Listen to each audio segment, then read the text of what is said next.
નમસ્કાર, આપ જોઈ રહ્યા છો નિર્ભય ન્યૂઝ અને હું છું આપની સાથે રિદ્ધિ। વેધર અપડેટમાં આજે વાત કરીએ આજે બપોરથી લઈને રાતના સમય દરમિયાન કયા જિલ્લા એવા છે કે જ્યાં વરસાદ પડવાનો છે। ઘણી બધી જગ્યા એવી છે કે જ્યાં નવરાત્રીનું જે આયોજન કરવામાં આવ્યું છે, મોટા મોટા જે પાર્ટી પ્લોટ છે ત્યાં પણ આયોજન કરવામાં આવ્યું છે, પરંતુ જે વરસાદ પડી રહ્યો છે તેમના થકી આપણે ગઈકાલે પણ જોયું હતું કે ઘણી બધી જગ્યા ઉપર નવરાત્રીનું જે આયોજન કરવામાં આવ્યું હતું તે કેન્સલ કરવામાં આવ્યું હતું, કારણ કે ગુજરાતની અંદર હજુ 2 ઓક્ટોબર સુધી વરસાદની આગાહી કરવામાં આવી છે અને ઘણા બધા વિસ્તાર એવા છે કે જ્યાં 5 ઇંચથી લઈને વધારે વરસાદ વરસી શકે છે। ઘણા બધા વિસ્તાર એવા પણ છે કે જ્યાં 2 થી 5 ઇંચ સુધી વરસાદ વરસવાની સંભાવના વ્યક્ત કરવામાં આવી છે। હવે બપોરના 12 વાગ્યાથી લઈને આપણે પરિસ્થિતિ જોઈએ તો ધીમે ધીમે આપણને સૌરાષ્ટ્ર તરફ ભારે વરસાદની શક્યતા દેખાઈ રહી છે। ગઈકાલે જે રાતના સમય દરમિયાન આપણે મધ્ય ગુજરાતની અંદર અમદાવાદ સહિતના ઘણા બધા પંથક એવા છે કે જ્યાં વરસાદ જોયો હતો, પણ સવારથી આપણને થોડું ઉઘાડ દેખાઈ રહ્યો છે, એટલે કે ત્યાં આપણને સવારના સમયમાં વરસાદ નથી દેખાતો, પણ ખાસ કરીને જે સૌરાષ્ટ્ર પંથક એટલે જે ખંભાતનો અખાત છે ત્યાં આપણને એકદમ ભારે વરસાદ દેખાઈ રહ્યો છે અને તેમની જ શક્યતા આપણને જુનાગઢ, ઉના છે, ગીર સોમનાથના પંથક છે, દ્વારકાનો જે પંથક છે ત્યાં આપણને દેખાઈ રહી છે। સૌરાષ્ટ્રના પંથકમાં આપણને બધે જ ભારે વરસાદની સંભાવના દેખાઈ રહી છે। આ પરિસ્થિતિ આપણે જો દક્ષિણ ગુજરાત તરફ જોઈએ તો આપણને વલસાડ, સુરત, ભરૂચ, નર્મદા આ બધા વિસ્તારોમાં દેખાય છે, કારણ કે જે બંગાળની ખાડીની અંદર જે સાયક્લોનિક સર્ક્યુલેશન બન્યું હતું એ પશ્ચિમ દિશા તરફ આગળ વધ્યું, એટલા માટે 24 તારીખની આજુબાજુ એ જે આખી સિસ્ટમ છે મહારાષ્ટ્ર સુધી પહોંચી હતી, જે ડિપ્રેશનમાં ફેરવાયું હતું અને હવે ક્યાંક લો પ્રેશર બને તેવી પણ ત્યારે સંભાવના દેખાઈ રહી છે। આ જે સિસ્ટમ ધીમે ધીમે આગળ વધી એ ક્યાંક આખું દક્ષિણ ગુજરાતની અસર કરે છે। હવે વાત કરીએ બપોરના 12 વાગ્યાની આપણે પરિસ્થિતિ જોઈ હતી, 2 વાગ્યા દરમિયાન પણ એ જ પરિસ્થિતિ છે કે આપણને સૌરાષ્ટ્રમાં દેખાય છે, પણ એ વરસાદ થોડો કચ્છ તરફ ડાયવર્ટ થયો છે, એટલે કે નલિયાના વિસ્તારોમાં આપણને હળવોથી મધ્યમ વરસાદ દેખાઈ રહ્યો છે, કારણ કે જે અહીંયા બંગાળની ખાડીની આજુબાજુ જે સિસ્ટમ બની હતી હવે ક્યાંક ખંભાતના અખાત તરફ પણ એ આપણને સિસ્ટમના જે પવનો છે દેખાઈ રહ્યા છે, અસર વર્તાઈ રહી છે। આખી જે સિસ્ટમના જે ભારે વરસાદ છે થોડો વ્યાપી રહ્યો છે, એટલે થોડું 4-5 વાગ્યાની આજુબાજુ જોઈએ તો ખાવડા પંથકની અંદર પણ આપણને વરસાદ દેખાઈ રહ્યો છે। દક્ષિણ ગુજરાતમાં તો જ્યારે મહારાષ્ટ્રમાં એ સિસ્ટમ પહોંચી છે એટલે દક્ષિણ ગુજરાતમાં તો એમની અસર છે જ, ખાસ કરીને જુનાગઢ પંથકની અંદર જે આપણને વધારે પવન દેખાઈ રહ્યા છે એટલે ત્યાં પણ વરસાદી સિસ્ટમ આપણને સક્રિય થયેલી દેખાઈ રહી છે। 8 વાગ્યાની આજુબાજુ પણ આપણને એ જ પરિસ્થિતિ દેખાય છે। મધ્ય ગુજરાતમાં એટલો બધી વરસાદની સંભાવના નથી। રાતના 10 વાગ્યાની આજુબાજુ જોઈએ તો અમદાવાદની આજુબાજુના જે અમુક વિસ્તારો છે ત્યાં વરસાદ છે, બાકી ઉત્તર ગુજરાતની અંદર ક્યાંય જ પાલનપુર, મહેસાણા, બનાસકાંઠામાં વરસાદ નથી, કચ્છના અડધા ભાગમાં વરસાદ નથી। ખાસ અત્યારે ધ્યાન સૌરાષ્ટ્ર ઉપર આપવામાં આવી રહ્યું છે। 12 વાગ્યાની આજુબાજુ પણ એ જ પરિસ્થિતિ, કારણ કે જે અહીંયા આપણને એકદમ અતિ ભારે વરસાદ અત્યારે દરિયા કિનારે દેખાઈ રહ્યો છે એ પરિસ્થિતિ આપણને જામનગર, જુનાગઢ પંથકમાં દેખાઈ રહ્યું છે। ફરી એક વખત જે એ જ જોઈ લઈએ કે આપણે 4-5 વાગ્યાની આજુબાજુ શું પરિસ્થિતિ રહેવાની છે, તો ગોંડલ છે, જસદણ છે, બોટાદ, અમરેલી, જુનાગઢ, વેરાવળ, ઉના આ બધા વિસ્તારોમાં આપણને ભારે વરસાદની શક્યતા છે। ખાસ કરીને જે પોરબંદરનો જે વિસ્તાર છે, પોરબંદરના વિસ્તારની અંદર જે ભાણવડ છે ત્યાં આપણને ભારે વરસાદ એટલે કે રેડ એલર્ટ આપવામાં આવ્યું છે। અતિ ભારે વરસાદની સંભાવના ત્યાં આપણને દેખાઈ રહી છે। ભાટિયા પંથક છે પણ જે દ્વારકાનો દરિયા કિનારો છે ત્યાં પણ આપણને ભારે વરસાદની સંભાવના દેખાઈ રહી છે।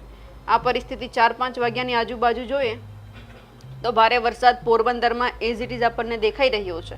બાકી જુનાગઢ, જેતપુર પંથકમાં વરસાદ છે, પરંતુ હળવોથી મધ્યમ વરસાદ છે, કોઈ રેડ એલર્ટ આપવામાં નથી આવ્યું।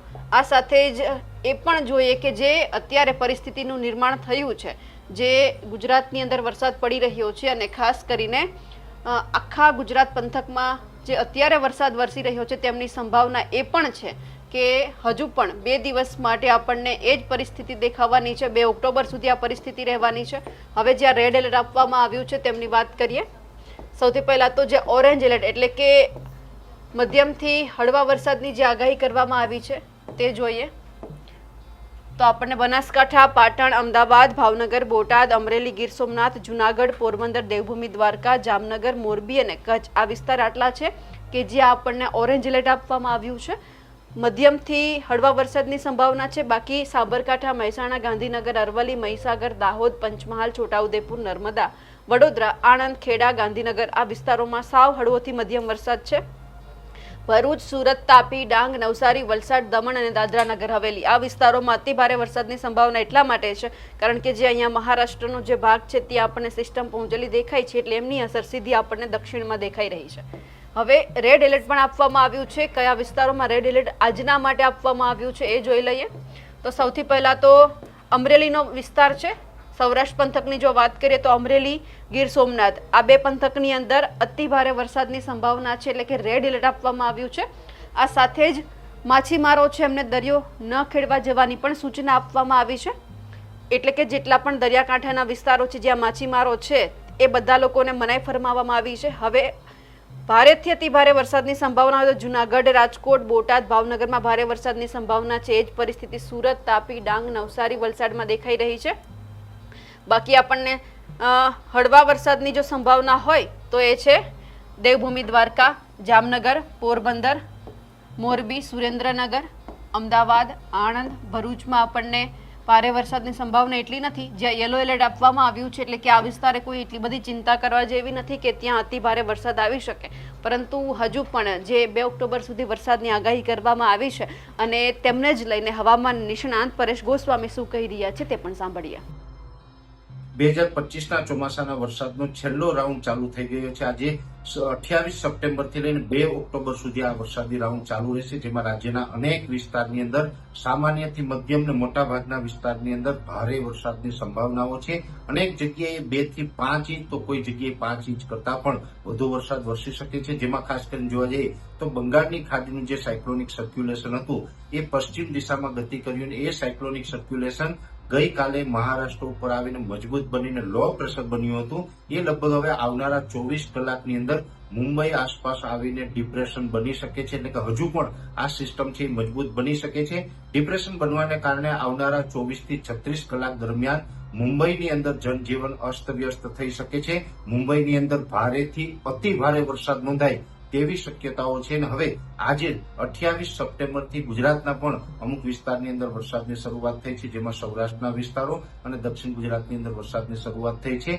હવે આ જે સિસ્ટમ છે એ મુંબઈ ઉપર થઈ અને દક્ષિણ ગુજરાત ત્યારબાદ સૌરાષ્ટ્ર ઉપર થઈને અરબ સાગરમાં પશ્ચિમ દિશામાં આગળ જવાની છે, જેની અંદર આજે 28 તારીખથી લઈને 2 ઓક્ટોબર વચ્ચે જે વરસાદ નોંધાશે, જેની અંદર સૌથી વધુ તીવ્રતા છે દક્ષિણ ગુજરાતની અંદર જોવા મળશે, જેમાં ભરૂચ, અંકલેશ્વર, રાજપીપળા, સુરત, વલસાડ, વાપી, બારડોલી, બિલીમોરા, ડાંગ આ તમામ જે વિસ્તારો છે તમામ વિસ્તારની અંદર 3 થી 5 ઇંચ અને અમુક વિસ્તારમાં 5 થી 10 ઇંચ સુધીના વરસાદ વરસી શકે છે. અને એ સાથે સમગ્ર રાજ્યની અંદર આ વરસાદ દરમિયાન પવનની ઝડપ પણ વધી જશે. અત્યારે જે નોર્મલ પવનની ઝડપ છે એ વધી અને વરસાદ જે વિસ્તારમાં હશે એ વિસ્તારમાં 40 થી લઈને 50 કિલોમીટર પ્રતિ કલાકની ઝડપે પવન ફૂંકાશે. દક્ષિણ ગુજરાતમાં પણ પવન સાથે વરસાદની શક્યતાઓ છે. સૌરાષ્ટ્રની અંદર વાત કરવા જઈએ તો ભાવનગર, અમરેલી, ગીર સોમનાથ અને જુનાગઢ જેવા વિસ્તારની અંદર 2 થી લઈને 3 ઇંચ અને 1-2 સેન્ટરમાં 5 ઇંચ સુધીનો વરસાદ વરસી શકે છે. બોટાદ, મોરબી, સુરેન્દ્રનગર અને રાજકોટ જેવા વિસ્તાર છે તેમાં પણ હળવાથી સામાન્ય અને 1-2 જગ્યાએ મધ્યમ વરસાદ વરસે, એટલે 1 થી લઈને 2 ઇંચ સુધીના વરસાદ ત્યાં વરસી શકે છે. પશ્ચિમ સૌરાષ્ટ્રમાં દ્વારકા, જામનગર, પોરબંદર જેવા વિસ્તારની અંદર પણ 1 થી 2 ઇંચ સુધીના વરસાદની શક્યતાઓ છે.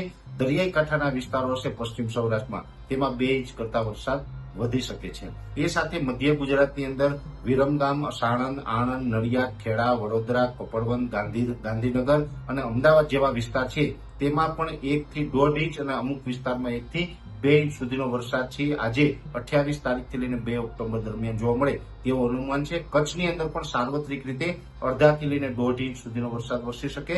ઉત્તર ગુજરાતમાં સાબરકાંઠા, બનાસકાંઠા, પાટણ, મહેસાણા અને જે વાવ-થરાદના વિસ્તારો છે એ તમામ વિસ્તારોમાં વરસાદની શક્યતાઓ છે. ખાસ કરીને ઉત્તર ગુજરાતમાં થોડીક તીવ્રતા ઓછી હશે. એમાં પણ સૌથી ઓછી તીવ્રતા છે અરવલ્લી અને સાબરકાંઠા જિલ્લામાં જોવા મળે તેવી શક્યતાઓ છે. બનાસકાંઠા, પાટણ અને મહેસાણા જેવા વિસ્તારો છે, વાવ-થરાદના વિસ્તારો છે, તેમાં પણ અડધાથી લઈને 1 ઇંચ સુધીનો વરસાદ વરસે તેવી શક્યતાઓ છે. એક જ સેન્ટરની અંદર થોડીક તીવ્રતા વધારે હશે, બાકી મોટા ભાગે ત્યાં વરસાદની તીવ્રતા નોર્મલ રહેશે. મધ્યપ્રદેશ બોર્ડરે મહીસાગર, દાહોદ, ગોધરા અને છોટાઉદેપુર જેવા વિસ્તારો છે ત્યાં પણ 1 થી 1.5 ઇંચ સુધીનો વરસાદ જોવા મળી શકે છે. એટલે ઓલ ઓવર ગુજરાતમાં જોવા જઈએ મેં જેટલા જિલ્લાના નામ જણાવ્યા છે તમામ જિલ્લાની અંદર વરસાદની શક્યતાઓ છે.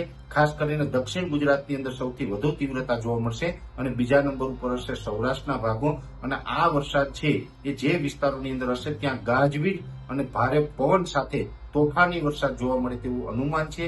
એટલે આ 28 થી લઈને 2 ઓક્ટોબર સુધીનો આ વરસાદનો રાઉન્ડ છે અને 2025ના ચોમાસાનો અને છેલ્લો રાઉન્ડ ગણવાનો છે. આ રાઉન્ડ પૂર્ણ થયા પછી રાજ્યમાંથી ચોમાસાની વિદાયની શરૂઆત થઈ જશે. એટલે ખાસ કરીને અત્યારે દરેક મિત્રોએ સાવચેતી રાખવાની છે, કેમ કે આ વરસાદી રાઉન્ડ છે થોડોક ભારે રાઉન્ડ છે, પવન સાથે રાઉન્ડ છે. ને અત્યારે નવરાત્રીનો તહેવાર પણ ચાલી રહ્યો છે, ખેડૂતોને પાક હાર્વેસ્ટિંગ કરવાનો છે અને આ ટાઈમે આ વરસાદી માહોલ રહેવાનો છે. આજથી લઈ અને દશેરા સુધી હવે કન્ટિન્યુ નવરાત્રી પૂર્ણ થાય ત્યાં સુધી આ વરસાદી માહોલ જોવા મળે તેવું એક હાલ અમારું અનુમાન છે. તમારા વિસ્તારમાં અત્યારે કેવો વરસાદ પડી રહ્યો છે અમને કમેન્ટ કરીને ચોક્કસથી જણાવજો. સાથે જ અમારી નિર્ભય ન્યૂઝ ચેનલને લાઇક, શેર અને સબસ્ક્રાઇબ કરવાનું ભૂલશો નહીં. નમસ્કાર.